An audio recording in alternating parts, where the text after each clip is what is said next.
turns out you can beat the amazing Readathon Slump.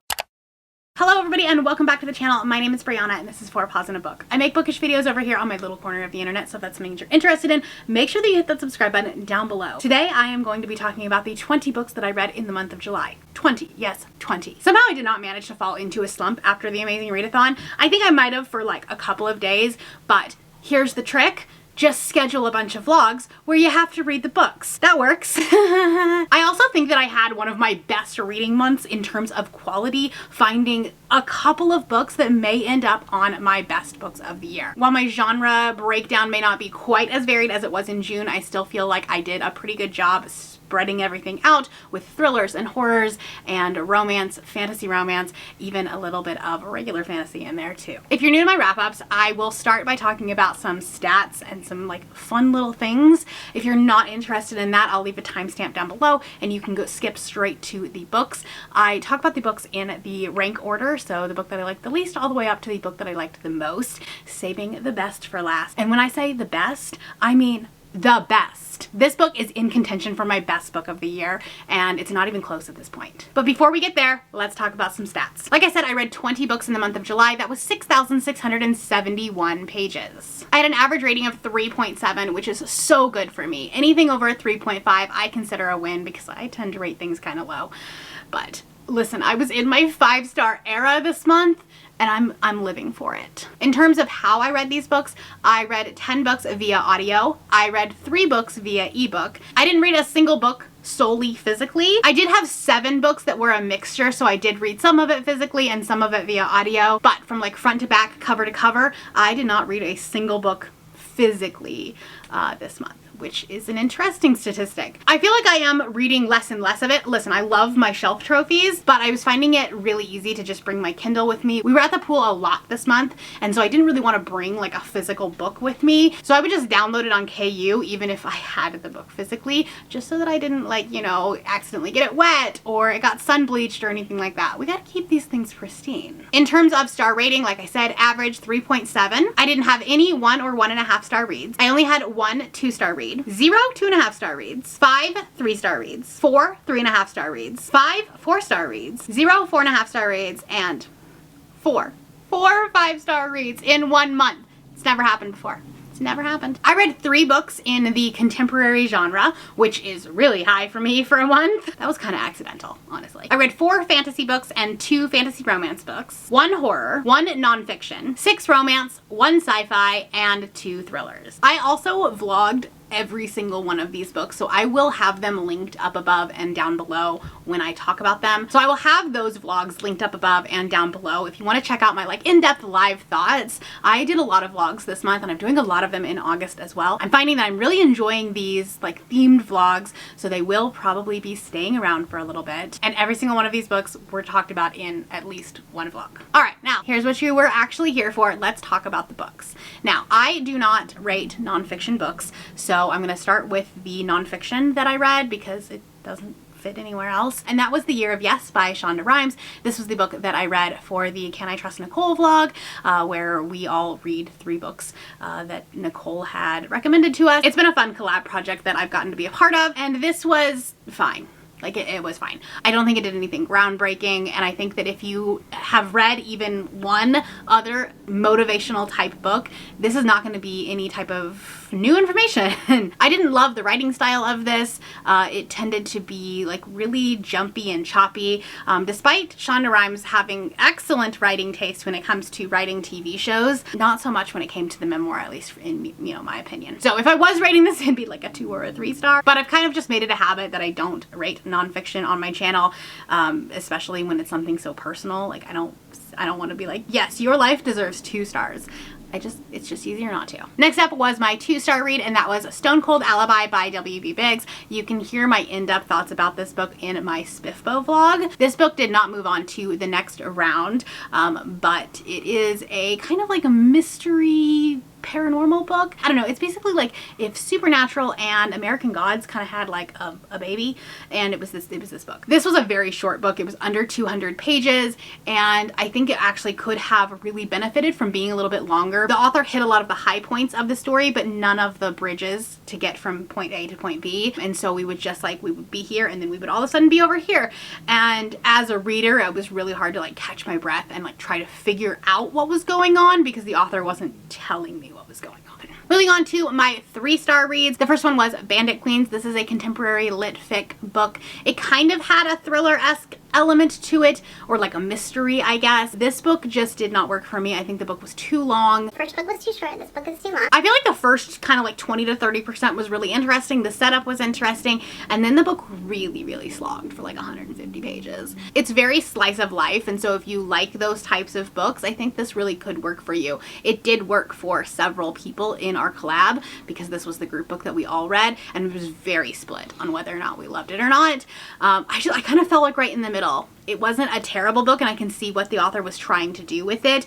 This is an author's debut, and so I can kind of see some pacing issues. It's not a Brie book to begin with, but I think if you like those types of stories, then this might work for you. I also gave 3 stars to Wild and Wicked Things by Francesca May. This is a gender-bent queer witchy retelling of The Great Gatsby. Listen, I didn't love The Great Gatsby when I read it in high school. Could have been that like I was reading it in high school, and listen, if you tell me I have to read a book, it's the last thing I want to do. So that's possibly why I haven't read it as an adult. This book was like a vibes book. It was very atmospheric. We're in this little town. There are a bunch of crows. It's kind of haunting. I feel like it was almost trying to be this like fantasy horror type genre blend. But again, we just got lost. Like, this book got so lost. There were 2 main characters that we kind of flipped back and forth perspectives, and I don't think that either one of them had enough nuance or distinction so that when you were reading from one POV, it was really hard to tell who you were reading from if you weren't really paying attention. If you're going to have a multi-POV story, you really have to have some sort of distinction, some level of difference between your 2 characters or multiple characters in order for the reader to understand what's going on. And like, who knows, maybe I'm just too dumb for this book, but it didn't work for me. It also has a very whimsical feel to it. I wouldn't quite call it purple prose. It's not like quite to the level of Laini Taylor, but I do tend to like my books a little bit more cut and dry. There's a really fine line, at least like for me. Obviously everyone's going to fall on this spectrum differently, but for me there's a very fine line between being like too dry and like too to the point, and then like please just get to the point. And this one, I think if you like the Once and Future Witches, I feel like has a very similar vibe to this. It's kind of whimsical, it's kind of historical, it's a vibes book. And if you like those vibes, this is really going to work for you. Next up, I gave 3 stars to You and I Rewritten by Chip Pons. This is a book that I read for my blind ranking Steamy LitCon authors. Fun fact, Chip Pons actually didn't end up being there. It's fine, it happens. This is a queer male-male romance with like an office workplace romance, which is fun. It's a good time, about a guy and like the guy, and then also the guy that like owns the publishing company or is the boss of the publishing company. Honestly, this is the first book that I read in July, so I don't remember. This book had some parts that I was really, really enjoying, and then some parts that just felt a little bit off to me. It was really low angst, which I think if you are looking for that, great. But because it was so low angst, it kind of got boring. It was nice at the beginning because it was just like, oh, we are living our best lives. We are like surviving and thriving, and it's great. Then we just kept doing that. And I was like, I need something to like happen here. All of the conflict tended to be like external instead of like their own relationship, which again, if that's what you're looking for, this is a book for you. I also don't think that this was very accurate to the publishing industry, so if you are involved in the publishing industry at all, don't read this because it'll probably break your brain. And sometimes it did tend to fall into the like gay man stereotypes, which made the characters feel a little bit cookie cutter, a little bit like cardboard cutout out rather than having a lot of nuance to them. 3-star read, a book that I could recommend to people, but not one that I will be thinking about for a long time. My last 2 3-star reads I feel like were very similar, so I'm going to kind of talk about them together. So we have She Gets the Girl by Rachel Lippincott and Allison Derrick, and then Wild Things by Laura Kay. I read both of these last week for Readathon. I was trying to read yellow books, and these are very yellow. I gave these both 3 stars for like very similar reasons. Partially it is just that like they're not a book for me, and so enjoyment level does take a big chunk of the rating score, and for me like these were books that existed. So She Gets the Girl is a YA. It's kind of a bridge book into like new adult. It's not smutty at all, but it does deal with college freshmen, and this was sold as a romance. It's not a romance, so I'm calling it contemporary because honestly at like the 50% mark our 2 characters are interested in other people. And a romance that is not. This is about a girl who has a crush on the hottest girl in school, and then this other girl who's going to help our main character kind of like get with the hottest girl in school so that her ex doesn't think she's a shallow person. That sounds like it could be a really interesting premise, but I feel like the drama and the like funniness of it really was downplayed. I feel like this could have been like very CW-esque and it would have been more interesting. I did really appreciate the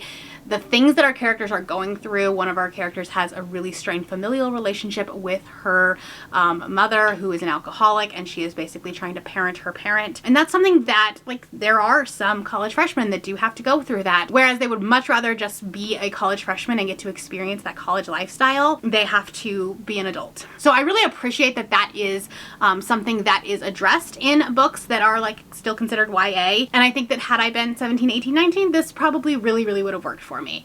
So not faulting that. This is a book that like I would recommend to people. So the 3-star rating feels, I don't know, like a little bit inaccurate. It very much is a 3-star read for me personally, but it's one of those 3-star reads that I feel like I would still recommend. And that's the thing with 3-star reads. I feel like 3 stars is such a wide range. It's either a book that you really anticipated and really wanted to love and it was disappointing. It was a book that you had lower expectations of and it kind of exceeded those, or it's a book that existed. And for me, like, both of these are books that existed. So Wild Things is an adult contemporary story where our main character is just like kind of drowning, okay? Like treading water at this point. She doesn't really have a ton of direction in her life. She kind of works at this dead-end job that she doesn't love, and she is kind of introduced to this idea by her friends to essentially start a queer commune. Okay, they are able to buy a piece of land outside of London, and like they start a gay commune. And like, here's the thing, you say queer commune and I am intrigued, but I wanted this to be more of that. And like, I don't know, like, again, I wanted it to be funny. I wanted it to be like just a good rom-com-y time, and instead we got this really serious story about personal growth. So it was more of a mismarketing, okay? Like this cover screams funny and light and happy, and that's not really what this book is. There's a lot of heavy things that are going on. And so again, it's a case of like it being a little bit mismarketed, but also just like not a book for me, but a book that I would recommend to people. Moving on to my 3.5 stars. The first 2 were part of my first Spiffbo vlog. So the first one was Goddess Found. This is a really interesting, like, bachelor in fantasy land, I guess is the best way to describe this book. The magic system was really interesting, and it was about our like ruler that is trying to find the goddess that will be the queen, and then our main character, who is not part of the competition, but somehow gets the eye of our suitor. I think that this is a really good bridge into fantasy. If you are a contemporary romance reader that likes books like The Charm Offensive or The True Love Experiment by Christina Lauren, those like dating show type books, this is a really good bridge into fantasy. I don't feel like the world was very complex, so it was really easy to understand and it was very accessible, and the characters are a lot of fun. I wish that there would have been a little bit more angst and banter. When I'm reading fantasy romance, I want banter, and I wish that this would have had some more sooner. It definitely had some as we got later on, but it wasn't quick enough, and so I wasn't necessarily invested in these characters' relationships soon enough. I also gave 3.5 stars to Evil's Unlikely Assassin by Jen Windrow. And this is a paranormal fantasy. It's got a little bit of romance, but I wouldn't call it a fantasy romance. But it's like an urban fantasy, and it's really nostalgic of the like Vampire Diaries, and like this book should be a CW show. It's very reminiscent of that. It's over the top, it's dramatic, it's fun. There is like obviously like absolutely ridiculous plots. You know, our character has this big reveal about who she is. It was like, oh no, everyone saw that coming except for you. But it was just so, like played up in such a dramatic way that I had such a fun time reading this. This is about our main character who is a vampire. She wants to come back to being a human, and she has essentially sold her soul to this demon where she has to kill a paranormal creature every single day for like 50 years or something like that, and then she can have her soul back and she can be a human. And then she's kind of, let's say, recruited. We'll just say that. Voluntold, that's a good word. If you're a fan of the old school urban fantasies with like, you know, vampires, werewolves, all those like shifters, like if you want City of Bones aged up. I'm very unfamiliar with urban fantasy as a comp title because I don't read a lot of it. Like City of Bones is pretty much my, you know, the extent of my knowledge of it. But if you liked those classic stories, this is one that I think that you would really enjoy. It's not a perfect book, but like it's a popcorn fantasy. I also gave 3.5 stars to A Taste of Golden Iron by Alexandra Rowland. This is a queer male fantasy romance. I read this one during my Reading My Physical TBR, where a spinner wheel decided which books I was going to read based on my original like physical TBR video. This book definitely has a very political backdrop to it. We have our one main character who is the prince, and then the other one who ends up being his bodyguard, and he is tasked to protect our prince. The magic system is really unique. It has to do with like taste and your senses, which I think is something that is not done very often. So it was a very unique twist on that. I don't have a ton to say on this book because I know that it's a very loved book. And for me, I was a little bit bored for parts of it. This is like over 500 pages and I don't think it needs to be that long. There's a lot going on, but at the same time, kind of nothing going on. There was like so much going on that we couldn't focus on any one specific plot line. I didn't love the character dynamics between this. I feel like there was a power imbalance there between the prince and the bodyguard, and the prince basically saying like, this is how your life has to go. We have planned it out. You are going to do this, and then you're going to be in this role, and then you're going to be in this role. And like, I know that they talked about it. Someone commented and that like they liked how it was kind of discussed later on, and I agree that like they did discuss it, but I don't know, it just made me a little bit uncomfortable. And so I don't know. I haven't read a ton of bodyguard romances, and so that might just be something that like is part of that trope. I'll have to like get back to you on whether or not like I can learn to love it, but this one was just not my favorite. Lastly, I gave 3.5 stars to Ghost Station by S.A. Barnes. This one is actually a really big surprise for me. I feel like I went into this with very, very low expectations, and this is like honestly almost a 4-star read. I don't think it was quite as good as Dead Silence, and I gave Dead Silence 4, so this kind of felt right. But I actually DNF'd this book at about 20% when I had the audio arc of it, and I just like couldn't follow along because this book starts out with such a bang. You are thrown into just an absolutely unknown situation. Our main character doesn't know what's going on, and you are just kind of left to figure out all of the pieces. But then after that, it really slows down for a little while, and that was about when I DNF'd it originally because I just wasn't following along and I didn't have the physical book. This time I immersion read it a little bit, but I also like listened to it while I was doing things that did not involve like brain space. So it wasn't while I was like working, it was while I was cleaning or playing on my phone, like that kind of thing. It wasn't like I couldn't also be like working on reports. And once I got to about, I want to say like the 30% mark, I really started getting involved again. Do I think that this main character is the dumbest person on the whatever planet they are on? Well, I mean, that's not hard because there's not very many people on that planet, but yeah, she was so dumb. She was the blonde girl in a horror movie, okay? Just doing the thing that like you're all telling her not to do. That's her. But like you gotta have one in a horror movie, I guess. There were definitely things that she did that I just didn't understand why she was doing them. But at the same time, I really enjoyed the psychology element of it. So our main character is studying this disease that is happening to astronauts' brains that is basically causing them to just like lose control, go mad, and she is like studying the effects of this and like trying to catch it early. And I went to school for psychology originally, and so I'm very interested in stuff like that and like things that like, you know, when brains do funny things, that's very interesting to me, and I loved that part of it, which I think is what kind of kept me driving through the story. If that's not something that like will necessarily drive the story forward for you, this may not work for you. It's definitely not as good as Dead Silence, but I still ended up having a really fun time with it. Moving on to my 4-star reads, and the first one was the second of 2 Frida McFadden books that I read this month, and that was Never Lie. This is just a bonkers book. I actually didn't love it for the majority of the book. I was like, this is fine, like it's not gonna be my favorite. We're just kind of going along with the story. And then here's the thing, Frida McFadden knows how to do endings, and it bumped it up a star because like my enjoyment went through the roof. And then also, like, if you think back to the story, when you get the reveal, it all makes sense. And that is what makes a good thriller for me, when I'm really surprised by it, but at the same time, if I look back, I'm like, okay, I see the breadcrumbs. I didn't catch it the first time, but I see it now.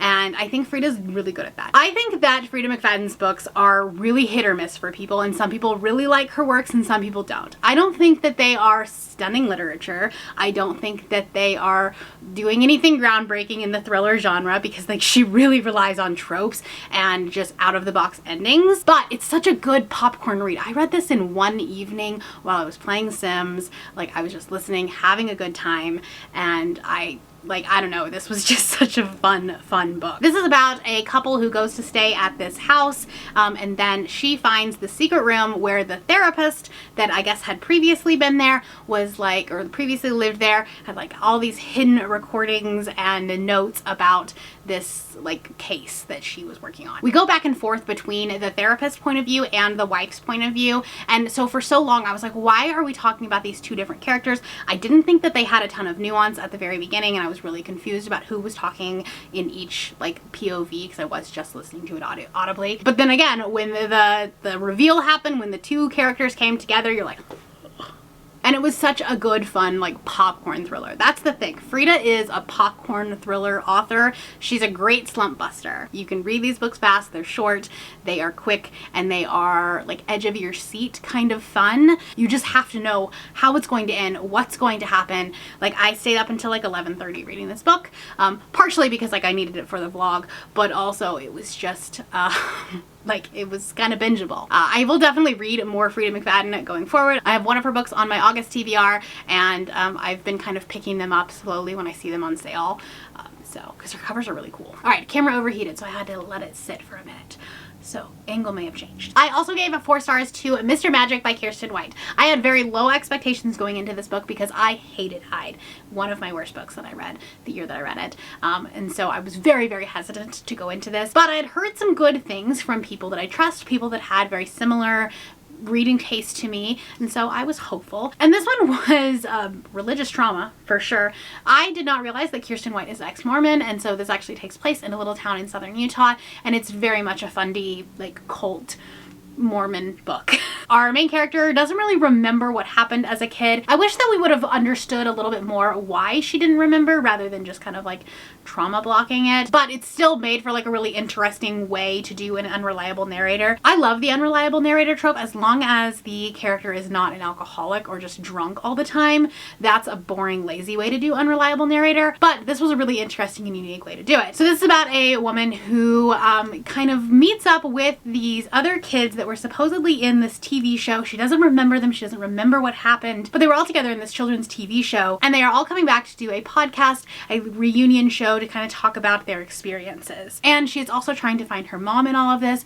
Her dad just died at the very beginning of the book, or like we're at his funeral at the beginning of the book. And her dad had always like basically said that he was protecting her, that her mom just kind of walked out of their life, and she now doesn't necessarily believe that. And so there's a lot of like unearthing secrets and finding out and discovering things like that, while also having this like really traumatic experience happening in the back of their mind, and she's kind of re-remembering it as we go along. I do think that this book could have gone farther, and maybe that's just because like I am also fundy adjacent. And so like I'm like, oh, you know, keep deconstructing, keep digging. And I'm very interested in cult books for that reason. And this book was really short, and I think that it tried to do a lot in a very little amount of time, which kept the pacing up, which was great with what you want in a thriller or a horror. It didn't necessarily explain enough at the end of it. So that's why it's got getting 4 stars, but my hope has been restored with at least Kirsten's like horror books. I don't know that I'll ever continue on with her YA fantasy stuff. I might read another horror book from her. I also gave 4 stars to Not in Love by Allie Hazelwood. This was one of the books that I read for the Blind Ranking Steamy Lit authors. I actually didn't get to meet Allie Hazelwood. She was the only author really that I wanted to meet that I didn't get to because it was just like her lines were always crazy long. I went into this with a little bit of high expectations. I had heard some good things about it from people that also had similar thoughts on her previous books. This is touted as very different from her STEM romances, and while I don't think it's like necessarily that much different, I just think it's a little bit more grown up. I did like our main character. She's not like this bumbling ditzy idiot. I do think that she was a little bit naive, and also one of the things I didn't talk about in the vlog, I work for a private equity fund, okay? So like I understand, like I'm very well versed in a company or a private equity fund going in and taking ownership of a company or a brand. It's literally what we do. The amount of like freak out from these company employees about how the private equity fund is going to fire everybody and like overthrow everything and change everything that we're doing, and like that's not really how that works. I mean, they just go in to make sure that their investment is like making the most sense and like actually producing something. They're not trying to change things, at least in my experience anyways. So we kind of started off rough. I was like, this is not gonna end well. It didn't feel like she was like authentic or whatever, but like, I don't know, most people wouldn't know that or know that that was a thing. So maybe that's just me. This is definitely steamier, smuttier than her other books in her like contemporary series. I would definitely say it's less vanilla than those books. However, when I went into it, this author's note literally says that this is more like an erotic novel or an erotic romance. And like, ma'am, you exist in the same world as Sierra Simone, okay? And, you know, other darker romance authors. When I read the smut scenes after reading the author's note, I was like, that's cute. You think that you're so steamy, so smutty, so dirty. You're not. It's still pretty vanilla. A little bit more than what you've done in the past. No, okay.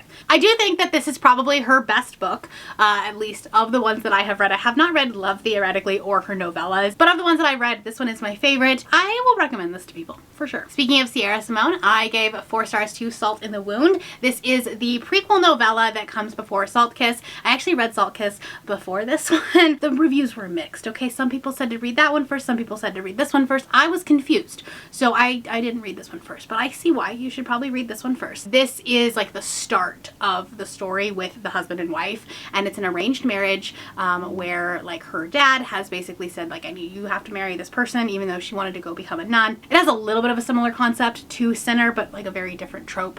Obviously, it's like more arranged marriage. He wants her to get married for business reasons, to like, you know, create some continuity there between their companies, I guess. I don't know. And he's very much into kink. He owns a sex club, and you know, she's virgin and is willing to try things. She's also really into self-punishment, but she had been doing it for like religious purposes, and I sinned, so I have to be like, you know, punished. And so then they kind of move that into a sexual relationship where she's being like punished like as a submissive. It starts out very much as like a role play where it's like, you are not actually my submissive, but in public we have to act like it because I have a reputation to uphold. And by the end of it, she's like, let's try it for real. Very good. Sierra Simone, even in a novella, writes god tier smut. This was a smutty good time. Finally, I gave 4 stars to The Paradise Problem by Christina Lauren. This is their newest romance release, and I think that if you like The Unhoneymooners, you'll really like this one. This is another like kind of not arranged marriage, fake marriage, or like fake. They are actually really married. They just haven't lived together for 5 years. So our 2 main characters were married in college, but pretty much just to get the student housing benefits where they could like live in married housing and it would be cheaper. But once they went their separate ways, he never filed for divorce. And so they've been married for 5 years, and come to find out he is the heir to a lot of money, and he'll only get his inheritance if his wife meets the family on this family vacation to Thailand, I believe, some tropical tropical beach place. And so he's like, hey, I need you to come and be my fake wife. I know we haven't talked in 5 years, but let's pretend for a little while, okay? Very much like the Honeymooners, we are in this tropical beach location. We are fake married, and we have to pretend like we, love each other. I don't think this is quite as steamy as some of their other books are. However, the tension and the angst and the just like the building of romance in here is phenomenal. Okay, there's a scene in here where they're they're in this romance suite on this beach, and so everything's very open, and so the shower, you can see into it from the other part of the room, and she's looking at him through the window, and it's like, ooh, he's really hot. Okay, my fake husband, hot. Once you get to the steamy scenes, the smut, the payoff is so worth it. It's just that they are not happening as frequent as some of their other books are. 4 stars, very much enjoyed it. It's a great palate cleanser and a really good summer romance. Moving into my 5-star reads, and like I said, this was such a good reading month. We're going to start off with The Teacher by Frida McFadden. This was the first book that I read this month from Frida, and my god, it will not be the last. This one is definitely going to be hit or miss for people. I think some people really going to love it, and some people really, really aren't, because there's this age gap, inappropriate relationship that is happening between a teacher and a student. Essentially, another teacher was accused of being inappropriate with this student. Then the student is in the class with our main character's husband. And so we have a couple of different POV characters. So we have the husband and the wife. They are both teachers at this school. And then we have the student. And no one's relationship is great, okay? The husband and the wife are cheating on each other. The wife is having this affair with a shoe salesman of all people, and the husband is he's trying to be supportive to the student and trying to mentor her as this poetry teacher, and then she takes things the wrong way, and it's like, oh, he's in love with me, and so she has this warped sense of reality. And so much of this book is spoilery, and it's bonkers because, like I said, Frida McFadden and her endings, bonkers. So I can't really tell you really much about this book, other than it was a really, really quick book. I read this whole thing in a day. It was a quick read, and it was kind of like watching a car crash. Yeah, you can't look away. You can't. And I don't say that in a way of the book was a car crash. I mean that the situation that was happening was a car crash and just absolutely messed up. But I had the best time with this book. I also gave a 5 stars to The Friendship Study by Ruby Barrett. I read this in the same vlog as The Teacher, so I had 2 5 stars in 1 week. It was fantastic. And this is the second book that I've read by Ruby. I read The Romance Recipe a couple of years ago and absolutely loved that one as well. And this is about 2 people who have this very, very awkward one-night stand. Not even a one-night stand. They have a first date. There's a makeout session, but beyond that, it doesn't really go anywhere. There's ADHD representation in here, which is something that I'm always looking for. You don't see it enough in books. I think you're starting to see it a little bit more in contemporary romance, which, again, very appreciative, but being in her head was so relatable. And I actually called it before it was kind of revealed that she probably was a neurodivergent. I was like, this is all adding up. So our 2 main characters, they have this awkward first date, makeout session, but then they kind of go their separate ways, and then they kind of get paired up on this psychology study where they are just supposed to make friends, which means that you can't sleep with the other people in the study. And my god, do they do gymnastics around that rule. They're like, well, we're not actually having sex, but doing all up to it. Our characters are very awkward socially. When we're in her head right before the first date, she's like, here's my pre-prescribed list of things we can talk about on a date. I can't mention these things because that will make the date super awkward, so I can only talk about these things. That was my first clue. And then he is struggling with his career. He was a firefighter, but then he was injured, and so he can't do that anymore. And so he's just trying to find his place in the world and trying to find his own self-worth because he feels like that was his contribution to society. He's also struggling with his grandfather, who was his primary caretaker and now has dementia. He is a bisexual man, which is, again, a representation that you don't see a lot. We see a lot of bisexual women in romance books, but not a lot of bisexual men, and I love that we are seeing a few more books come out with that representation. He really wanted to tell his grandfather, but he basically has no lucidity at this point. He doesn't remember things. He doesn't even remember who Jesse is. He keeps saying that he is Jesse's father. And so there's like, he's like, well, if I tell him, it's not really authentic because he's not even going to remember it. And he's just like kind of beating himself up over like not telling him before. This book is really, really slow burn because like, again, they are like pushing the tension. They are pining after each other. But it's still got that like slow burn feel to it. But my God, when it, fireworks. 5 stars. This is a contender for my best books of the year, but this isn't even the one that I was talking about. I also gave a 5 stars to Silver Fox by Kayla Grassi. This is a really steamy novella. I've read a couple of her novellas now. I purchased her full-length novels when I was at Steamy Lit, but they're cowboy romances, so I don't know. This is an age gap romance, and we have our main character who is going to stay at her parents' timeshare vacation rental house. The father's co-worker has also been invited to stay at that house. She was told by her mother that no one was going to be there, and then her mother didn't tell her father, so her father was like, hey, you need to get away for a weekend, go stay at this house, it's empty. And so they spend a night together. They're like, you know what, it's fine.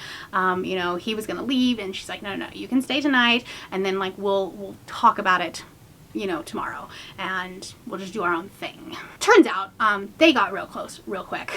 The most vanilla scene in this is the one in the hot tub, so like that should tell you something. There's an interesting kink in this book that I didn't know that I loved. Listen, I hate the pregnancy trope, I hate the surprise baby trope, but apparently I don't mind the breeding kink. I don't know, but she is basically like trying to, they're like pretending like they are married for the weekend. They are role playing, trying to start a family and having those conversations, and it's like it goes beyond the bedroom. And like, listen, this is a very, very steamy, very smutty book. There are a lot of smut scenes in this book for how short it is, but I read this book in just one night. Like I literally opened my Kindle and 2.5 hours had gone by and I finished the book. Kayla writes plus size romances so beautifully and so positively. The way that she describes the plus size body is just so empowering as a plus size person, which is one of the reasons why I love her books so much. But the story was also phenomenal. All right, favorite book of the month. 5 stars, all the stars. If I gave out 6 stars, this would be a 6-star book. This was the book that I didn't know that I needed, and I picked up completely on a whim, and I'm so glad that I did, and that is House of Bane and Blood by Alexis L. Menard. It's Kaz Brekker in the Greenbone saga with a metal hand and make it a romantasy. If any of that sounds good to you, this is the book for you, okay?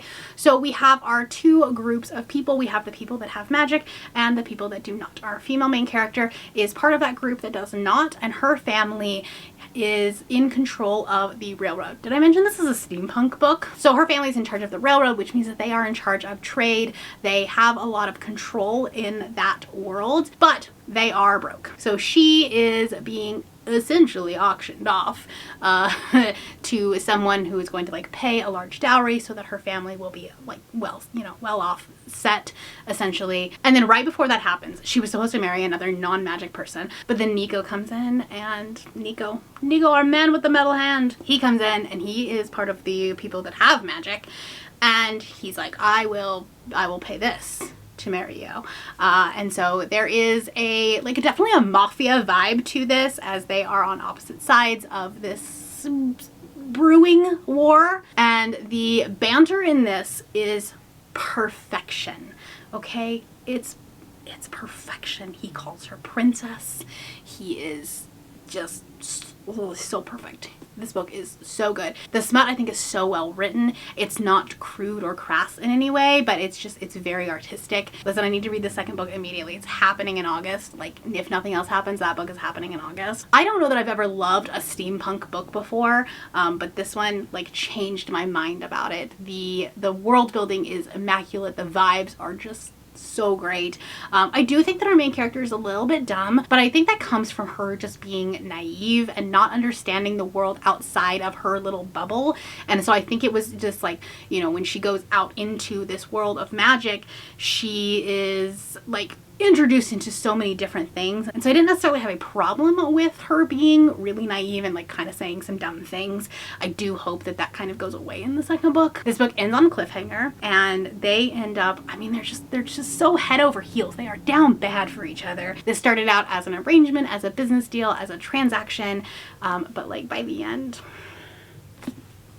read this book. Everybody read this book. Also, this cover is very reputation coded. I just need to point that out to somebody. Those are the 20 books that I read in the month of July. Hopefully this energy, this motivation continues into August. I am doing a ton of themed vlogs. I'm finishing up my Spiffbo books and announcing my semi-finalist.